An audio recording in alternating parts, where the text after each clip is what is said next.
주식 투자 심플하게 충분하게 스텝스.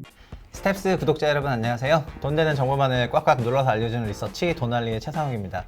오늘은 국민주인 네이버와 카카오 다시 국민주 될 수 있나를 한번 알아보겠습니다. 네, 카카오와 네이버는 국내 주식시장에서 기술주를 떠나서 거의 국민주 대우를 받고 있는데요.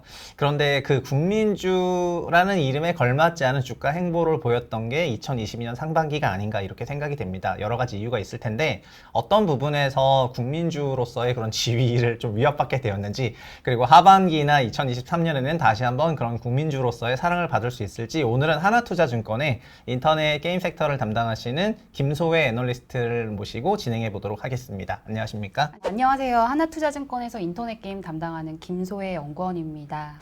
예, 오랜만에 뵙는데 뭐 더 하얘지셔가지고 요즘 좋은 일이 네, 앞으로 많이 생기시길 바라겠고요. 네. 근데 담당하시는 섹터는 좋은 일이 있었던 건 아닌 것 같은데. 그렇죠. 네. 일단 저희가 2분기 실적 시즌도 끝났고, 그리고 해외에 있는 그런 글로벌 빅테크 기업들도 2Q 실적 시즌이 사실상 완전 종료했기 때문에 좀 더 넓은 관점에서 이런 테크 기업들에 대해서 다시 한번 기본부터 돌아가면 좋을 것 같습니다. 일단은 카카오부터 네. 좀 시작하고 싶은데, 카카오 같은 경우에는 정말 뭐 우리나라에서 200만 명 이상이 카카오 주식을 샀다고 할 정도로 어마어마하게 샀다고 하고, 저도 샀었어요 예전에. 그런데 어마어마한 충격과 함께 카카오 뭐야 이래가지고 했는데, 그 2분기 실적이 나왔잖아요. 그쵸. 2Q 실적이 또 이게 카카오 또 이름은 그렇지만 굉장히 복잡한 기업이라 그쵸. 좀 어떤 식으로 요약하시면 좀 편한지 간단히 2Q 리뷰를 해주시면 좋을 것 같아요. 카카오 2분기 실적은 사실 결론적으로는 영업이익 기준으로 컨센서스를 한 소폭 하회하는 숫자가 나왔습니다. 이제 주요 사업부라고 볼 수 있는 게 이제 여러분들 잘 아시는 톡비즈 사업부예요. 톡비즈가 카카오톡 기반의 광고와 그리고 카카오톡 기반의 커머스, 이 두 가지가 카카오 본업의 좀 주요 사업부다 보니 네. 그 톡비주의 사업의 성장률이 과연 어느 정도로 낮아질지, 사실 둔화가 어느 정도 예상이 되는 부분이었기 때문에 낮아질지 그런 부분이 좀 관건이었는데, 사실 전분기 대비 성장률이 좀 많이 낮아진 이번에 16% YOY 성장에 좀 그치는 부분이 좀 성장 둔화를 한번 확인할 수 있는 부분이었어요. 하지만 사실은 다른 사업부들은 좀 우호적인 분위기에서 숫자들이 괜찮았습니다. 특히 네. 모빌리티 사업은 거리두기가 완화되면서 택시나 대리운전 같은 매출이 좀 크게 늘어나면서 이제 모빌리티 매출도 좋았고요. 이제 게임즈 매출도 좀 좋았어요. 그래서 사실 우려했던 부분을 한 번 더 확인하는 것과 좋았던 부분은 좋게 끝났구나라는 부분을 좀 확인하는 숫자였다라고 봐주시면 될 것 같아요. 지금 그러면 톡비즈가 일단 카카오의 좀 근본인데, 이 톡비즈 네. 같은 경우에는 카톡에서 보이는 소위 그 디스플레이 광고라고 맞습니다. 하나요? 네. 그 디스플레이 광고 부분이 좀 본체고, 그리고 카카오의 좀 그 커머셜 부분은 그 선물하기 같은 네, 거잖아요. 맞습니다. 저도 선물하기를 많이 많이 쓰시죠? 쓰는데, 근데 그래서 정통 커머셜은 아니고 맞습니다. 좀 소셜 B2C. 커머셜이라고 해야 되나? 약간 그쵸. 개인 간에 무슨 대소사가 생기면은 이벤트 이제 때. 이벤트 생기면은 선물하면서 챙겨주고 약간 이런 부분인 것 같은데, 그러면은 그 이 디스플레이, 단순 디스플레이형 이런 광고가 뭐라 그럴까, 전망이 좀 좋은 거예요? 아니면 이 부분이 어떤 식으로 앞으로 좀 흘러가게 되는 거예요? 그렇죠. 카카오는 말씀하신 것처럼 여러분들이 채팅창 상단에 노출되는 디스플레이 광고, 그 부분이 사실 메인 광고 사업인데, 네. DA 광고라는 건 사실은 이런 이용자들의 의도나 뭐 검색이나 어떤 행위가 반영되지 않고 무작위로 그냥 노출된다라는 성격을 갖고 있죠. 네. 그래서 어떻게 보면 효율이 높을 수도 있지만 굉장히 검색 광고 대비 떨어지는 특성을 갖고 있습니다. 네네네. 여러분들이 검색하셔서 등장하는 광고 대비 그냥 무작위로 노출되는 광고가 많기 때문에 지금 뭐 글로벌적으로 국내외 모두 여러 가지 이제 경기 침체 우려나 뭐 많이들 경기가 안 좋아진다라는 목소리들이 많이 나와오면서 이제 광고주들의 예산은 사실 한정적인데, 이 예산을 어느 포트에 써야 할지가 굉장히 고민이 되는 구간에 들어선 거죠. 네. 이제 카카오 입장에서는 디스플레이 광고밖에 없기 때문에 광고주들이 예산을 축소할 때 이 과연 DA의 예산을 축소할지 아니면 그대로 집행을 할지, 이런 부분이 가장 좀 실적에 연동이 될 수 있는 뭐 메인 부분이 되고 있어요. 그러겠네요. 그러니까 저도 그런데 그러니까 검색해서 찾았을 때 나오는 그 검색형에 대해서는 좀 접근이 편하지만은 그냥 지나가다가 흘쩍흘쩍 보는 약간 그런 느낌으로 노출된. 보는 거는 광고 단가는 비쌀 수가 있지만 그렇게 효과는 좀 적을 수도 네. 있다는 부분이고 네. 이게 카카오가 갖고 있는 그 톡비즈 광고의 좀 약점으로 네. 좀 지적이 되는 것 같고요. 근데 카카오는 그럼에도 불구하고 주가들을 보면은 카카오의 다른 상장 계열사들이 이제 많아졌잖아요. 카카오 게임즈, 또 뱅크, 페이. 페이 이런 어마어마한 회사들 많았고 여전히 비상장 기업들도 많고. 굉장히 많은데 그러면은 카카오 주가가 조금 약세를 기록했던 부분은 어떤 부분이었고 그다음에 하반기나 아니면 장기적으로 봤을 때 좀 나중에 강세로 전환하는 어떤 주가의 트리거가 될 만한 건 어떤 게 있을까? 주가가 한동안 약세를 네. 나타냈던 원인은 두 가지로 전 볼 수 있을 것 같고요. 이제 첫 번째는 일단 본업에 대한 성장률이 많이 둔화되기 시작을 했습니다. 그게 디스플레이 광고를 포함하는 광고 사업과 네. 커머스 사업의 성장률이 50% 이상을 기록하다가 지금 10%대까지 낮아지는 부분 때문에 우려가 주가에 반영이 되고 있다라고 생각을 했고요. 네. 두 번째는 말씀하신 여러 가지 자회사들, 상장을 한 자회사들의 사실은 주가 퍼포먼스에 일부 연동하는 부분이 좀 많았었는데 네. 뱅크페이, 게임즈 등의 이제 자회사들의 주가가 좀 좋지 않은 상황을 보이면서 좀 네. 같이 연동돼서 밸류를 조금 디스카운트를 했던 부분이 있는 것 같아요. 음. 그럼 앞으로를 봤을 때 과연 어떤 부분이 나왔을 때 주가가 이제 상하방을 잡을까라고 좀 고민을 해봤을 때는 저는 네. 첫 번째인 본업에 대한 그로스가 다시 확인이 된다면 이제 주가 상승에 대한 그림이 더 확률이 많을 수 있다라고 생각을 합니다. 네. 본업이라고 한 것은 방금 말씀드린 대로 이제 광고와 커머스 같은 톡비즈 부문의 그로스가 이제 더 이상 하락 국면을 마무리하고 조금 재반등을 할 수 있을지에 따라서 조금 다시 밸류를 줄 수 있는 구간이 오지 않을까라고 생각을 합니다. 톡비즈는 그러면 뭐 카카오나 이런 카카오의 전략은 어떤 건데요? 카카오의 전략은 지금까지 해왔던 그 디스플레이 광고의 지면을 일단 조금 넓혀보자라는 게 첫 번째 전략이 나왔습니다. 즉 지금은 채팅 탭에만 노출되어 있는 인벤토리를 네. 친구 탭으로 확장을 해서 인벤토리를 네. 하나 더 늘려보자라는 큐의 증가에 대한 전략이 나왔고요.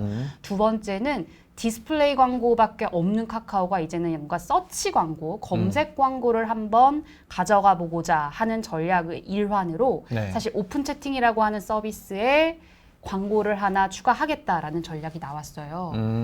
그 오픈 채팅방 같은 네네. 경우에는 오픈 채팅방 많이 쓰시죠? 저도 네. 많이 쓰는데 근데 오픈 채팅방이 어떻게 보면은 유튜브 채널 같은 약간 그런 느낌이기도 그쵸. 하고 그쵸. 그리고 제 이름으로 실명으로 들어간 거긴 단톡방이라고 맞습니다. 하는데 맞습니다. 오픈 채팅방은 다른 프로필을 만들어서 그렇죠. 내가 아닌 그게 것처럼 해서 들어가서 좀 익명의 기반이죠. 맞아요. 그래서 좀 뭐라 그럴까 편하죠? 지저분한 이야기를 진짜. 많이 하거든요. 그쵸. 근데 근데 예를 들면 제가 대출방에 들어가 있는데 그렇죠. 대출방은 제 이름으로 들어가면 안 되니까 그 익명을 하나 만들어가지고 대출만 전문으로 취급하는 그런 오픈 채팅방에 들어가서 부동산 대출 관련 가볍게 동향 나누시고, 뉴스들을 그쵸. 거기도 방장이 있는데 그냥 텔레그램방 운영하듯이 그렇게 반영을 하시고 여기다가 그러면 뭐 광고를 시켰다는 이런 건가요? 네, 그렇죠. 아. 지금 오픈 채팅방 네. 많이들 쓰고 계실 텐데 오픈 채팅 서비스를 쓰고 있는 국내 MAU 유저가 1,000만 명에 가까운 정도로 어마어마하네. 생각보다 많으시죠. 네. 생각보다 많으세요. 네네. 이제 물론 이제 일정 부분의 토픽과 주제의 기반으로 들어가고 그리고 말씀하신 대로 실명 기반이 아니라 이제 익명 기반으로 들어가다 보니 이제 그런 부분에서 조금 더 자유롭게 대화를 할 수 있는 그런 특성을 가진 커뮤니티를 한번 만들어 보고자 하는 전략이 좀 나온 것 같습니다. 그게 몇 분기부터 실행된다는 말씀이세요? 그 실제로 지금 오픈 채팅 서비스가 존재하고 있지만 이거를 네. 조금 더 사업을 다각화해서 좀 하이라이트를 할 수 있는 부분은 사실 연말 4분기 가서 여기에 광고도 추가되고 여러 가지 수익 모델이 조금 더 들어갈 수 있는 시기가 올 것 같아요. 그렇구나. 네. 그리고 카카오의 그러니까 어떤 약간 좀 분기점이라 할 수 있는 그런 실적은 그럼 올해 4분기 네. 정도가 될 것 같네요. 네. 그럼 저희가 카카오 얘기만 하다 보니까 일단 또 네이버랑 같이 또 얘기를 하고 나서 비교를 해야 될 게 좀 네. 있을 것 같아서 네이버도 2분기 실적을 한번 간단하게 요약을 좀 해주시면 좋을 것 같습니다. 네이버도 역시 사실 가장 우려 부분이었던 광고의 성장률이 과연 어디까지 이제 낮아질지에 대한 게 시장이 가장 관심사였습니다. 네. 시장에서는 6%, 5%까지 낮아질 수 있을 거다라고 우려를 했지만 실제로 9.9%라고 하는 거의 더블 디짓에 가까운 숫자가 나오면서 시장 예상보다는 광고 성장률이 괜찮구나라는 걸 한번 포인트로 잡을 수 있었고요.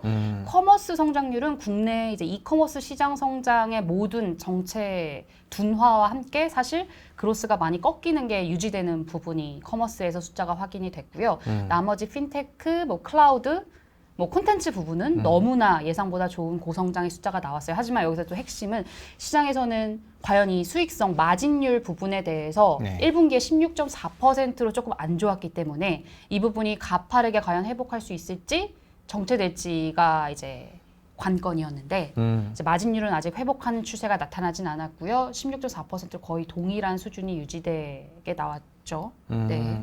그러니까 네이버 같은 경우에도 그 서치 플랫폼이라고 하는 게, 그러니까 카카오랑 네이버는 되게 다르네요. 네. 그러니까 카카오는 그냥 보여주는 거고 지나가다가 네. 봐라. 네. 약간 이런 거고 네. 네이버는 서치를 통해서 그 광고를 보여주는 형식이다 보니까 확실히 네이버 쪽에 그 광고 효과가 클 것 같아요. 제가 광고주라고 생각을 하더라도. 근데 그 서치 플랫폼 쪽의 광고나 아니면은 아까 말씀하셨던 커머스, 네. 그 커머스 부분은 약간 경기를 좀 타니까 네.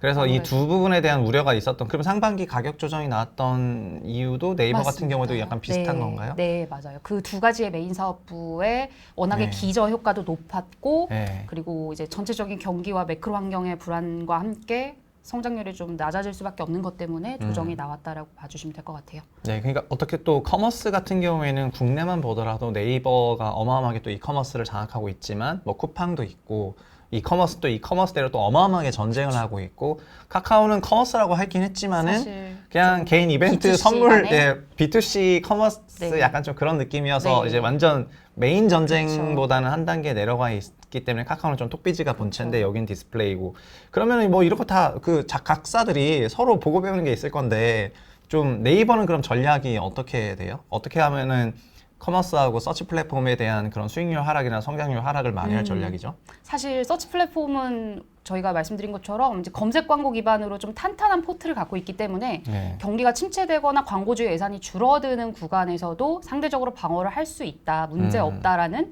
전략으로 좀 걱정 안 해주셔도 될 것 같은데 커머스는 전체적인 온라인 이커머스의 시장 성장이 당분간 더 지속이 될 수 있는 추정이 나오고 있기 때문에 사실은 신규 비즈니스 모델의 이제 발굴이 좀 다급한 상황입니다. 예를 들어 지금은 스마트 스토어 같은 사업부에 대한 비즈니스 모델이 거의 네이버 커머스의 메인 사업이지만 향후에 브랜드 스토어들 아니면 크림 같은 버티컬 서비스들의 여러 가지 BM이 아직은 결정되어 있지 않은 부분이기 때문에 이 부분이 하반기에 수익화가 시작이 된다면 지금 낮아지고 있는 성장률을 좀 방어하거나 아니면 재반등을 시킬 수 있는 구간이 올 수 있을 것 같아요. 네. 그러면 아까 스마트 스토어는 제가 써봐서 네, 좀 알고 있는데 아시죠? 브랜드 스토어하고 크림은 어떤 서비스예요? 브랜드 스토어는 이제 중소상공인들이 아니라 여러분들 흔히 아시는 대형 브랜드들 아, 뭐 이름 들으시면 아실 만한 네. 그런 브랜드들이 지금 네이버 샵인 샵으로 네이버 플랫폼 안에 음, 또 다른 뭐 플랫폼을 만들어서 네. 이제 유저들을 접점을 늘려가고 있습니다. 이제 그런 브랜드들에게 네이버가 수수료를 이제 수취할 수 있는 모델이 하반기에 더욱더 본격화가 된다면 그러니까 자사 웹사이트 막 그 이 있는데도 플랫폼이 있는데도 그 네이버 네이버에 안으로 들어가는 들어오는 거예요? 거죠. 아, 그 검색을 이유는- 많이 하니까? 그렇죠, 맞습니다. 그 이유는 네이버 플랫폼 안에 그만큼 유저들의 트래픽이 많고 네. 접점을 할 수 있는 게 많다라는 판단을 하는 브랜드들은 지금 수천 개가 들어오고 있는 상황이에요. 아, 그럼 이 브랜드 스토어도 어떻게 보면은 이거 원래 없었다가 이제 시작하면서 좀 네, 성장성이 확실히 맞습니다. 나오는 그런 네, 네. 분야인가 보네요. 그 시작한 스마트 지- 스토어는 좀 개인이 맞습니다. 좀 스토어를 여는 네, 거고 브랜드는 맞아요. 말 그대로 브랜드가 네, 스토어를 여는 거구나. 네. 아, 이렇게 보면은 네이버 같은 경우에는 확실히 그 서치 플랫폼을 어떤 식으로 좀 더 최대한 효율적으로 돌려가지고 돈을 벌어들일까에 대한 그런 연구를 많이 하는 회사인 것 같은 느낌이 조금 들고, 그리고 커머스 쪽에서는 어마어마한 그런 글로벌 유통 공룡들하고 그렇게 싸우고 있고, 또 뭐 이제 컨텐츠 같은 경우에도 그 라인 망가라든가 이제 이런 국내 웹툰도 그렇지만 그런 컨텐츠도 성장하고 이런 부분이 확실히 좀 있는 것 같은데, 네. 그럼에도 불구하고 네. 광고와 커머스가 결국 경기를 타니까 혹시 지금 좀- 경기 둔화가 올까봐 이런 우려가 우려가. 조금 많은 것 같고, 그래서 매분기 실적으로 좀 증명해야 되는 그런 숙제가 네. 있는 거네요. 네, 네. 그러면 카카오 같은 경우에도 아까 말씀하셨던 대로 단순 디스플레이형이다 보니까 뭔가 효율이 그렇게 좋지 않다고 생각하는 광고주가 떠날 수가 있고, 맞습니다. 그런 리스크가 네. 좀 커 보이고, 커머스는 그냥 선물하기 정도이지 네. 그 확장의 유통 대란, 면에서는 공룡들끼리 싸우는 그런 전쟁에 끼는 성장 레벨은 속도. 아니고, 네. 네, 그러면은 카카오가 현실적으로 봤을 때 좀 성장률이 톡비즈 쪽에서 확실히 우려가 좀 되는데, 아까 얘기하셨던 부분에서 이 톡비즈를 다른 형태로 아까 이제 그 전략을, 서치 플랫폼 형태로 네. 오픈 플랫폼 한다고 이렇게 말씀하셨는데, 그러면 우리나라만 이런 기술주가 있는 게 아니라 미국이 대표적으로 빅테크들이 있고 네네. 또 검색 기반으로 돈 버는 회사들도 있고 또 있잖아요. 국내 그런 기업들의 시사점을 주는 다른 빅테크들의 실적 추이나 이런 게 좀 동향들이 있었나요? 네, 사실 이번 2분기 실적에서 좀 극명하게 저는 확인이 됐다라고 생각을 하는데 여러분들 잘 아시는 구글, 알파벳은 사실은 2분기에 광고 성장률이 너무나 우려가 많았지만 예상보다 좋은 숫자가 나왔어요. 그 이유를 봤더니 사실은 검색 서치 엔진이라고 하는 강력한 플랫폼을 갖고 있다라는 포트 때문에 네. 숫자가 좀 괜찮았다라고 보고 있는 반면에 여러분들 잘 아시는 페이스북이나 스냅 같은 디스플레이 광고만 하고 있는 회사들의 성장률은 굉장히 안 좋은 수준으로 나왔고 또 향후 가이던스도 시장 예상보다도 하회하는 숫자가 제시가 됐습니다. 여기서 짚어드리고 싶었던 포인트도 하반기에 지금 매크로도 아직까지 불안하고 경기도 둔화된다. 하지만 광고주들의 예산은 어느 쪽으로 집행은 해야 하는데 그게 과연 어느 회사의 장점을 보고 어느 회사로 더 숫자가 몰릴지에 대해서는 조금 차별화돼서 보셔야 되는 게 아닐까라고 생각하고 있습니다. 외국에도 그럼 비슷하게 페이스북 같은 경우에가 말 그대로 정말 디스플레이형이고 그냥 지나가다가 오로지? 제가 네. 스크롤하다가 보는 거고 네. 구글은 어마어마하게 서치해서 보잖아요. 그쵸. 그러니까 알파벳 쪽이 확실하게 뭔가 그게 있는 거고 그러면 페이스북도 그래서 막 이런저런 시도를 하는 것처럼 뭔가 그러니까 페이스북은 좀 더 점점 더 소셜로 가는 느낌이고 그렇죠. 그리고 이쪽은 점점 더 검색을 옵티마이징해서 가는 느낌인데 이쪽이 그러면 굳이 비유하자면 네이버가 알파벳에 그쵸. 좀 닿아 있는 것 가깝고. 같고 네. 그다음에 카카오는 페이스북 아직까지는. 메타에 좀 닿아 있는 것 같은데 네. 그럼 제 개인적인 호불호는 네. 답이 나오는 것 같거든요. 저는 유튜버라 사실 그 알파벳의 노예인데 제가 돈을 못 버니까 알파벳이 돈을 많이 벌고 있구나 이런 생각을 많이 한단 말이에요. 둘 중에 누군가 벌거라 했는데 제가 못 버니까 아직까지는? 제가 네. 많이 버는 것 같아요. 네. 그래서 알파벳의 주주가 돼야 되나 이런 생각을 많이 하고 있는데 서로 국내 카카오랑 네이버가 서로 간에 그런 시스템들을 주고 있을 건데 지금 들어보니까 방향성이 되게 다른 다른 것 기업이네요. 같아요. 네. 그러면 지금 이제 아마 개인 투자자분들이 카카오랑 네이버가 너무 유명하고 저희가 네. 실생활 밀접형 기업이다 보니까 손쉽게 주식을 매수하시거나 그렇죠. 이랬을 것 같은데 아마 이번 하락기를 통해서 서로 간의 약점에 대해서도 어느 정도 좀 공부하는 그런 시간이 있었을 것 같고요. 그리고 오늘 김소혜 애널리스트님 얘기하는 걸 들어보니까 어쨌든 카카오는 연말에 그 오픈톡 기반으로 소위 서치형 검색 광고 쪽으로 출시할 때, 네. 그쪽 톡비즈가 얼마나 성장하는지 이게 어마어마한 키 드라이버가 될 것 같고 네이버는 지금 현재 하고 있는 거를 열심히 해서 꾸준히 하고. 어느 정도 실적 방어를 하는지가 키 드라이버가 될 것 같네요. 네. 그리고 하반기에는 어쨌든 양사의 실적을 좀 잘 지켜보면서 네. 다시 한번 저 개인적인 바람은 네. 국민주로서의 다시 그런 한번. 지위를 회복했으면 하는 그런 바람이고요. 그리고 각사가 진행하고 있는 그런 전략들을 투자자들이 좀 면밀히 체크해 보면서 그렇게 투자에 나서는 게 좋지 않을까 이렇게 요약하겠습니다. 오늘 이제 설명해 주신 분은 하나투자증권의 인터넷 게임 담당하시는 김소혜 애널리스트님이시고요. 다음 시간에는 또 게임 섹터 한번 물어볼 테니까 그때도 좀 좋은 설명해 주시면 네. 정말 감사하겠습니다. 네. 네. 오늘 너무 고생하셨고요. 저희는 인사하고 마무리하겠습니다. 감사합니다. 감사합니다.